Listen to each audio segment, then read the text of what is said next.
안녕하십니까. 박태우 TV 시청자 여러분.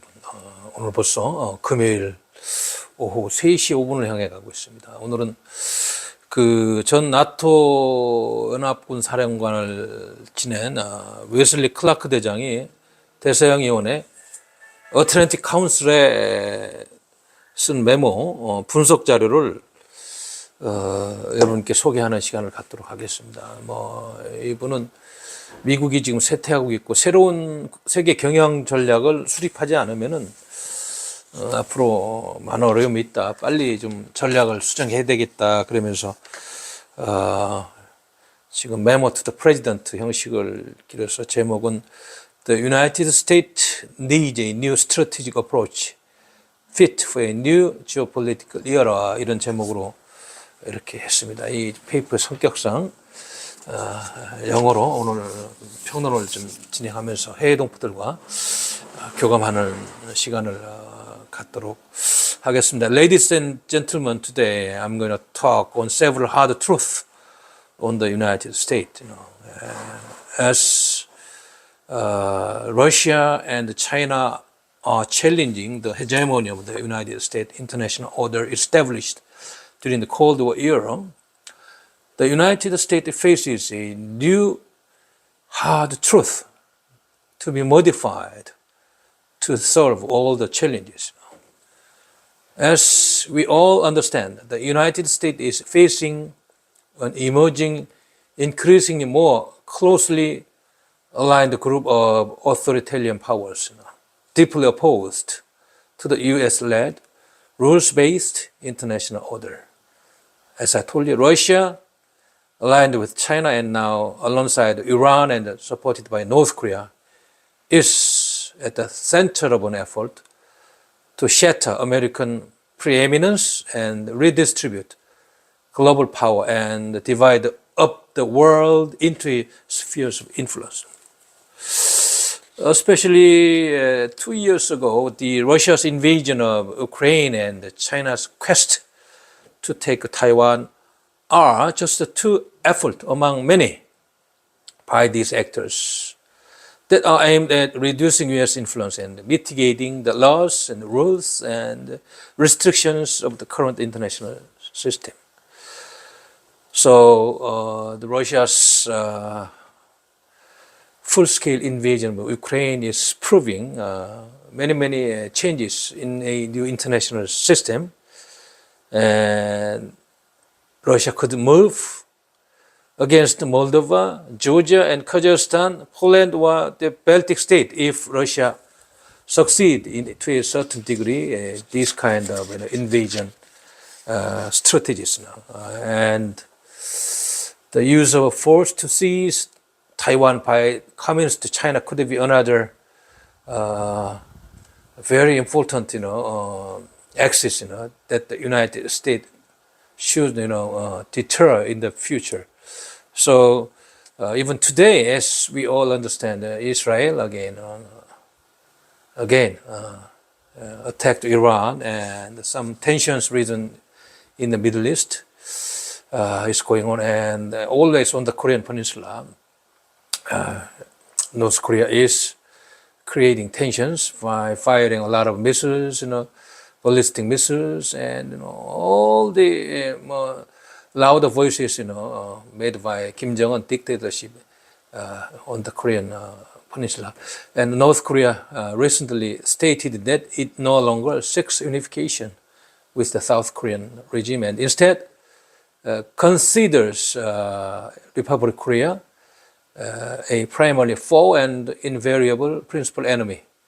And even Venezuela, under the tutelage and with the assistance of Russia, Iran, and China, has threatened to seize the territory of its neighbor, Guyana. Many problems around the world.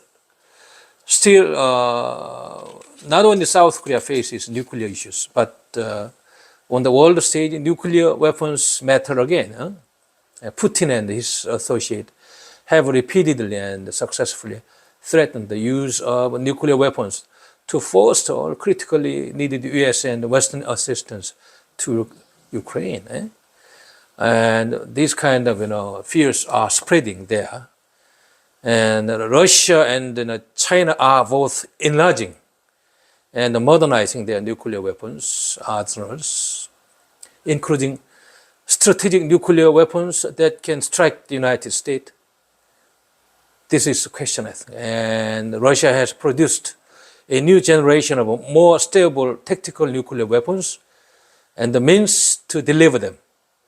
And Putin speaks as though Russia has achieved strategic nuclear superiority. And North Korea also. North Korea now has nuclear weapons too, and soon Iran will as well. The United States still has the nuclear triad, but its modernization is overdue. Washington withdrew its artillery and rocket-delivered tactical nuclear systems from Europe more than 3 decades ago, also from the Korean Peninsula. And its nuclear warheads are outmoded, leaving the United States with no counterpart to Russia's systems. And this kind of development have essentially decoupled the United States, strategic deterrent from the European allies, and further weakened Washington's ability to extend deterrent to its friends and allies, including South Korea. Well, ladies and gentlemen, so how are the United States to cope with these kind of questions in the future now? So the all volunteer force and the defense industrial base that support the United States are in trouble. The U.S. Army and the Navy are too small for the missions that the U.S. government is tasking them with in this new era. And excessive off-tempo or pace of operations is driving out service members and putting premature wear on systems. Some questions. Even as the nature of war rapidly changes, with drone swarms threatening ships at sea and the greater battlefield transparency making maneuver difficult. Large battlefield formations may still be required in future conflict. The U.S. defense industrial base is undergoing vigorous examination and modernization, but will it rejuvenate itself with the limited time and resources available? And be able to cope with rapid injections of new technology? This is a crucial question. Also, as we all understand, U.S. Economic sanctions are proving inadequate and sometimes even counterproductive, and North Korea is surviving. And U.S. sanctions to cut off technological and financial flows to Russia following its 2022 invasion of Ukraine have not proven effective in halting Russia's use of the force. Some questions there. North Korea is surviving, and UN sanction system has not been worked out effectively. Also, United States effort to woo and win over the global South, largely through soft power, are faltering. The attractive powers of the United States and democratic systems have waned with the success of China's authoritarian model and the emergence of authoritarians in countries such as Turkey, Egypt, and obvious problems facing U.S. governance at home. In Africa, U.S. efforts to preach democracy and human rights are sometimes seen as a form of cultural imperialism and contrasted with China's effort of aid and capital aid without interference in internal affairs. Russia and China are exploiting social media to rip apart young African democracies. In Haiti, for example, Washington has thus far been ineffective in dealing with the country's humanitarian crisis and the national security risk the crisis poses to the United States. In the Middle East, also Iran has created an arc of militias and other forces opposed to the United States, and many actors seem to view the U.S. government statement that it does not seek escalation with Tehran as reflecting U.S. weakness. Throughout global thought, many leaders assessing the United States wavering support for Ukraine appear to have decided that Russia is the stronger power. Many questions regarding the hegemonic status of the United States as of now. What do you think about this kind of declining U.S. moral values there? Also, the U.S. political system itself has become a major theater of operations in which other countries attempt to manipulate and disrupt U.S. democratic processes to serve their own purposes during the election time. So we are concerned about this kind of crisis again in the coming November U.S. presidential election. Vulnerabilities have placed U.S. elections and the country's very democratic system in jeopardy. And the failure to resource and fully use the country's existing organizations and legal authorities to identify and eliminate subversion of the U.S. political system has weakened the problem. So U.S. Political dysfunction and increasingly ugly partnership between the bipartisan system. U.S., some inspired by foreign actors such as Putin is making effective U.S. policy making increasingly difficult and rather further reducing U.S. influence. So here is some recommendations for rebuilding U.S. power by General Clark.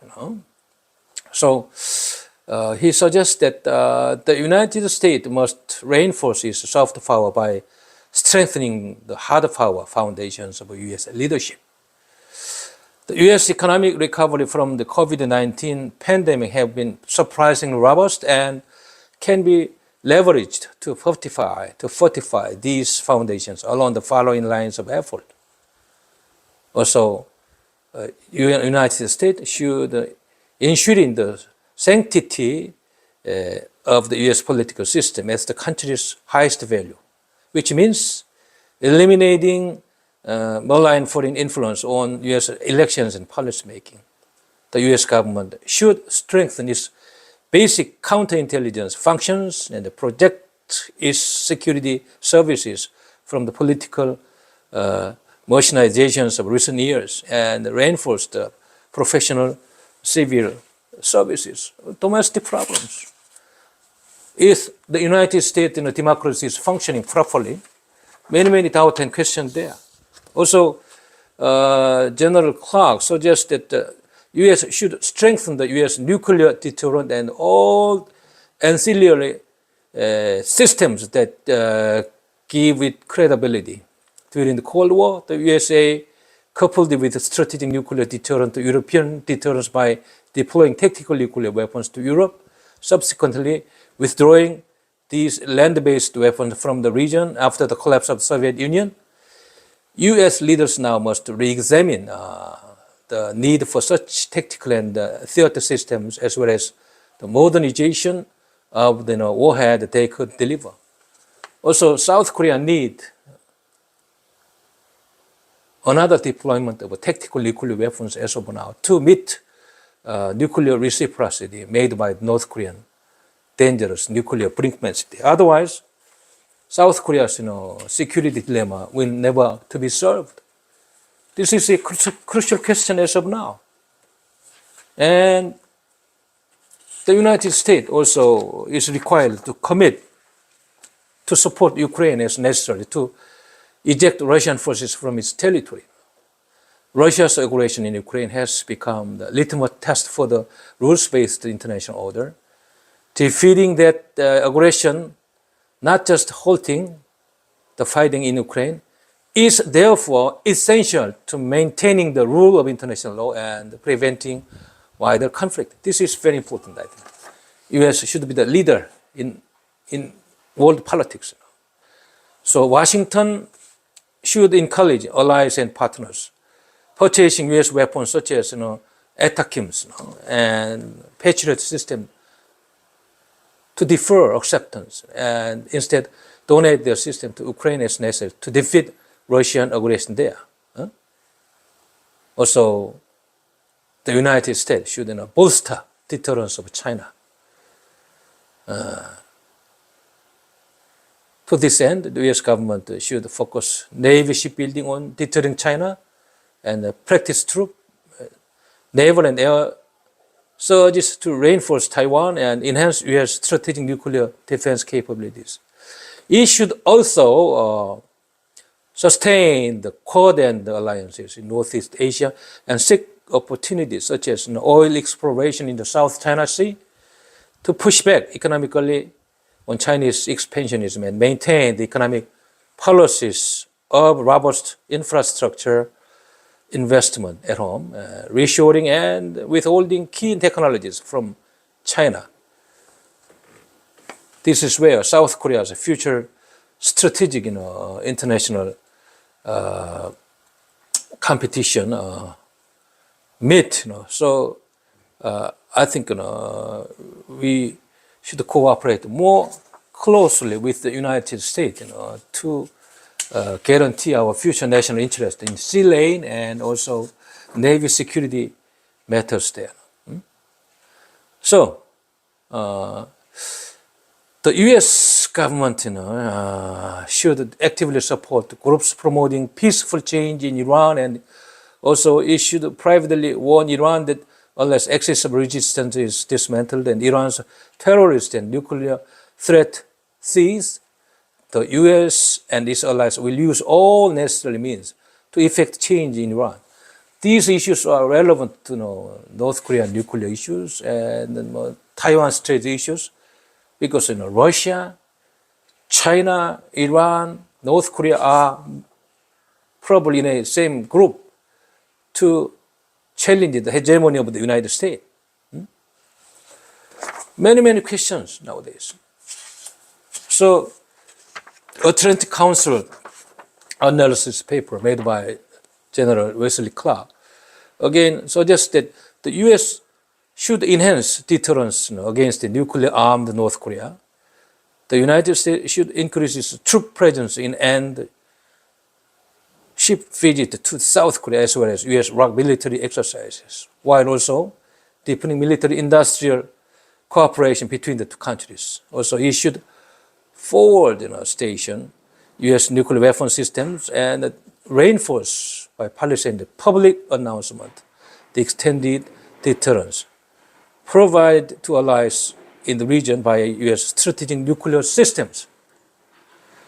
Washington should also improve strategic systems for defending the U.S. homeland and develop, then deploy to the region the capabilities to assure the boost-phased destruction of North Korean missile launches. We need it. We definitely need it. South Koreans need it, but I wonder whether the United States will spend the full military expenditure to meet this kind of requirement.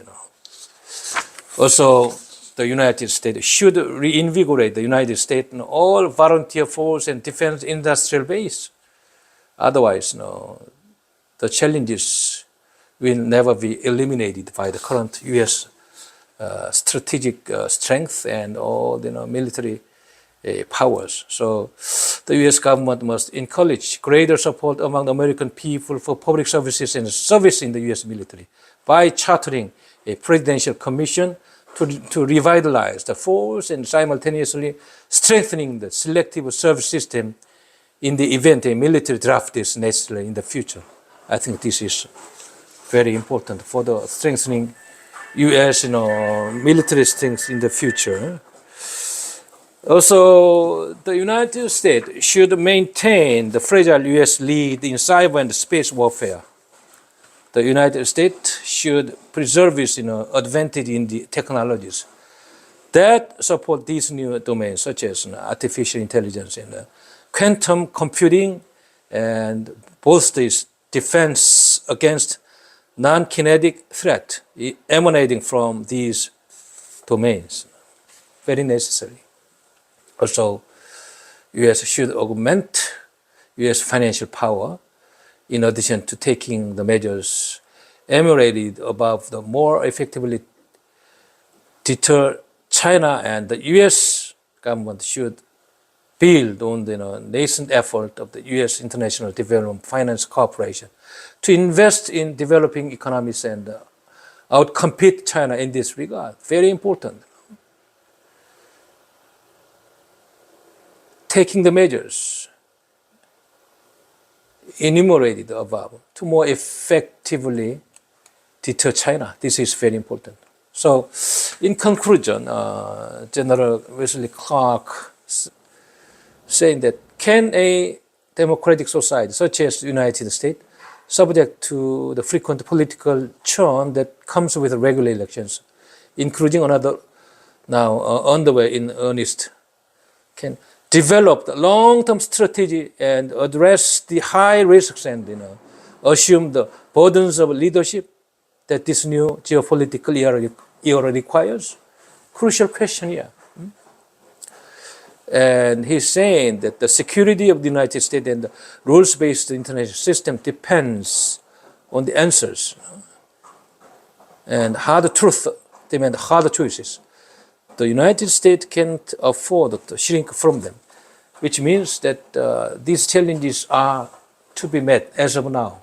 No more delays. Otherwise, the hegemony of the U.S. leadership in the international political system is to be eroded and losing international competitiveness, and cannot give credibility to its allied powers, including South Korea and major NATO members